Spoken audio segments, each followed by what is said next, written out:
Hello students, কেমন আছো সবাই? I hope you are all well.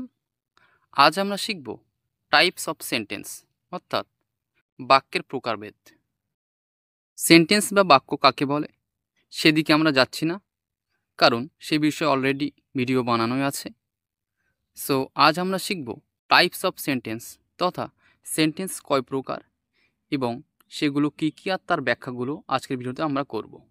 সাধারণত সেন্টেন্স বা বাক্য 6 প্রকার। এই 6 প্রকার বাক্যের মধ্যে প্রথম যে সেন্টেন্সটি আছে সেটি হলো অ্যাসার্টিভ সেন্টেন্স, যার বাংলা অর্থ হলো বর্ণনামূলক বাক্য। সাধারণত এই সেন্টেন্সটি কোনো ঘটনার বর্ণনা করা হয়। এই সমস্ত সেন্টেন্সগুলোকেই অ্যাসার্টিভ সেন্টেন্স বলা হয়, বাংলাতে যেটাকে বর্ণনামূলক বা বিবৃতিমূলক বাক্য বলা হয়। যেমন একটা উদাহরণ, আই গো টু প্লে, আমি খেলতে চাই। আই গো টু স্কুল, আমি স্কুলে যাই। এরকম কোনো ঘটনার বর্ণনা করা হলে তাহলে সেটা হবে অ্যাসার্টিভ সেন্টেন্স বা বর্ণনামূলক বাক্য। 2 নম্বর, ইন্টারোগেটিভ সেন্টেন্স, যাকে বাংলাতে বলা হয় প্রশ্নবোধক বাক্য। এক কথায় যে বাক্যের মধ্য দিয়ে কোনো কাউকে প্রশ্ন করা বোঝাবে, তখন সেই সেন্টেন্সটি হবে ইন্টারোগেটিভ সেন্টেন্স বা প্রশ্নবোধক বাক্য। এর একটি এক্সাম্পল, হাউ আর ইউ, তুমি কেমন আছো, বাক্যের মধ্য দিয়ে কোনো প্রশ্ন করা বোঝায়। থার্ড সেন্টেন্সটি হলো ইম্পারেটিভ সেন্টেন্স, যার বাংলা অর্থ হলো আদেশ, অনুরোধ বা উপদেশ, এই সমস্ত বোঝালে সেটাকে ইম্পারেটিভ সেন্টেন্স বা আদেশ বা অনুরোধমূলক বাক্য বলা হয়। যেমন, please keep the book on the table, দয়া করে বইটি টেবিলের উপরে রাখো। তাহলে এই বাক্যটির মধ্য দিয়ে একটা আদেশ বা অনুরোধ বোঝাচ্ছে, সেহেতু এটি একটি ইম্পারেটিভ সেন্টেন্স হয়। ফোর্থ, অপটেটিভ সেন্টেন্স, যার বাংলা অর্থ হলো প্রার্থনামূলক বাক্য। অর্থাৎ যে বাক্যের মধ্য দিয়ে কোনো কিছু প্রার্থনা বা ইচ্ছা বোঝায় সেটাকে প্রার্থনামূলক বাক্য বা অপটেটিভ সেন্টেন্স বলা হয়। যেমন, মে ইউ লিভ লং, তুমি দীর্ঘজীবী হও। অর্থাৎ বাক্যটির মধ্য দিয়ে একটা প্রার্থনা বোঝাচ্ছে, অতএব এটি একটি optative sentence. Number 5, exclamatory sentence, অর্থাৎ বিস্ময়সূচক বাক্য। এই বাক্যের মধ্য দিয়ে কোনো আবেগ, বিস্ময়, কোনো দুঃখ, আনন্দ এই সমস্ত প্রকাশ পেলে সেই বাক্যটি হবে এক্সক্লেমেটরি সেন্টেন্স। যেমন, alas the man is dead, ইস মানুষটি মারা গেছেন।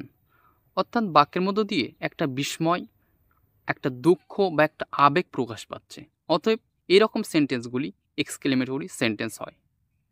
নাম্বার 6, নেগেটিভ সেন্টেন্স, অর্থাৎ না বোধক বাক্য। এক কথায় কোনো বাক্যের মধ্য দিয়ে না প্রকাশ পেলে সেটি নেগেটিভ সেন্টেন্স হয়। যেমন, do not run in the sun, রৌদ্রে দৌড়াদৌড়ি করো না। অর্থাৎ বাক্যের মধ্যে দিয়ে একটা নট বা না প্রকাশ পাচ্ছে, সেহেতু এটি একটি নেগেটিভ সেন্টেন্স। ডিয়ার স্টুডেন্টস, এখন আমরা কিছু এক্সাম্পল এখানে দেব এবং সেগুলো আমরা নির্ণয় করব বা আইডেন্টিফাই করব যে কোনটি কোন সেন্টেন্স। টোটাল 1 থেকে 12টি সেন্টেন্স আমি এখানে তোমাদের সম্মুখে তুলে ধরব এবং সেগুলো নির্ণয় করব ভেঙে ভেঙে যে কোনটি কোন সেন্টেন্স। সো তাহলে চলো আমরা মূল ক্লাসটি শুরু করি। ডিয়ার স্টুডেন্টস, এখানে 6টি সেন্টেন্স বা বাক্য দেওয়া হয়েছে এবং এখানে বলা হয়েছে identify the types of sentences, অর্থাৎ বাক্যগুলির ধরন এখানে নির্ণয় করো।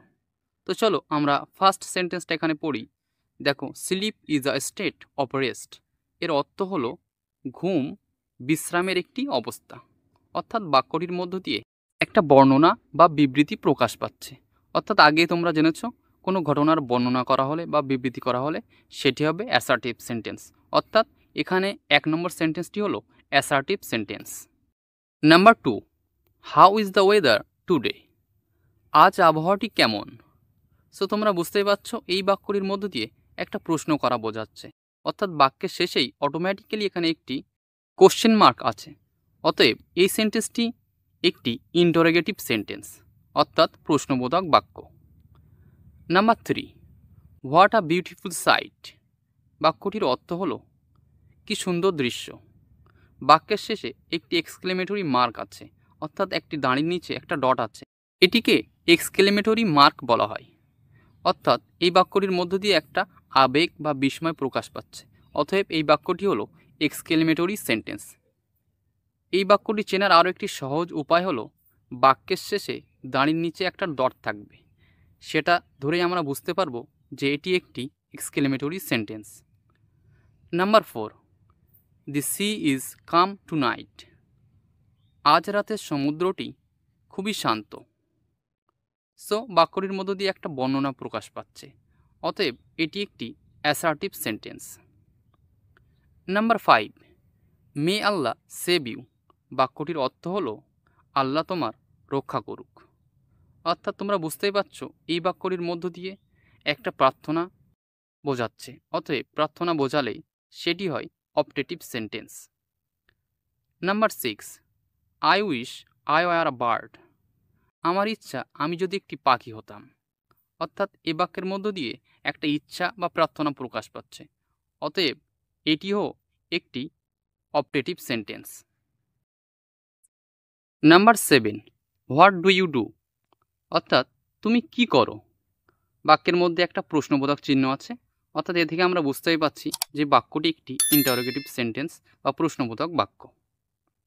Number 8, shut the door quickly. তাড়াতাড়ি দরজাটি বন্ধ করো। অর্থাৎ বাক্যের মধ্য দিয়ে একটা আদেশ বোঝাচ্ছে, অর্থাৎ আগে তোমরা জেনেছো যে কোনো আদেশ, উপদেশ, অনুরোধ বোঝালে সেই বাক্যটি ইম্পারেটিভ সেন্টেন্স হয়। এক কথায় এটি একটি imperative sentence. Number 9, honesty is the best policy. বাক্যটির অর্থ হলো সততাই শ্রেষ্ঠ পন্থা।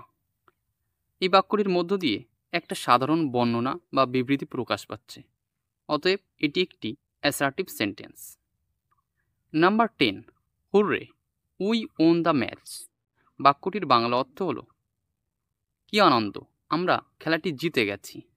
অর্থাৎ বাক্যের মধ্যে একটা এক্সক্লেমেটরি মার্ক আছে, পাশাপাশি বাক্যের মধ্যে একটা আবেগ বা বিস্ময় প্রকাশ পাচ্ছে, সেহেতু এই সেন্টেন্সটিকে আমরা এক্সক্লেমেটরি সেন্টেন্স বলি। Number 11, have a nice day.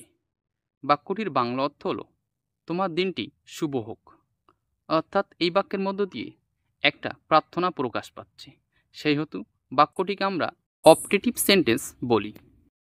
Dear students, একদম শেষ বাক্যটি বা নাম্বার 12 বাক্যটি হলো অলওয়েজ টেল দ্য ট্রুথ। বাক্যটির বাংলা মানে হলো সর্বদা সত্য কথা বলো। অর্থাৎ তোমরা বুঝতেই পারছো বাক্যটির মধ্য দিয়ে একটা আদেশ বা উপদেশ বোঝাচ্ছে। অর্থাৎ কোনো বাক্যের মধ্যে আদেশ, উপদেশ, অনুরোধ এই সমস্ত বোঝালে বাক্যটি ইম্পারেটিভ সেন্টেন্স হয়, অতএব এই বাক্যটিও একটি imperative sentence. So dear students, এই ছিল আজকের ভিডিও। তো আশা করি তোমরা আইডেন্টিফাই করতে পেরেছো যে কোনটি কোন সেন্টেন্স। সো ভিডিওটি যদি ভালো লাগে তাহলে অবশ্যই আমাকে কমেন্ট বক্সে জানাবে। এমন আরও কোনো ভিডিও পেতে চাইলে অবশ্যই আমাকে জানিয়ে দেবে, তাহলে আমি সেই বিষয় নিয়ে আরও তোমাদের জন্য ভালো করে ভিডিওটি তৈরি করার চেষ্টা করব। সো আজকের ভিডিওটি এখানে দিয়ে এন্ড করলাম, দেখা হবে আবার নেক্সট ভিডিওতে।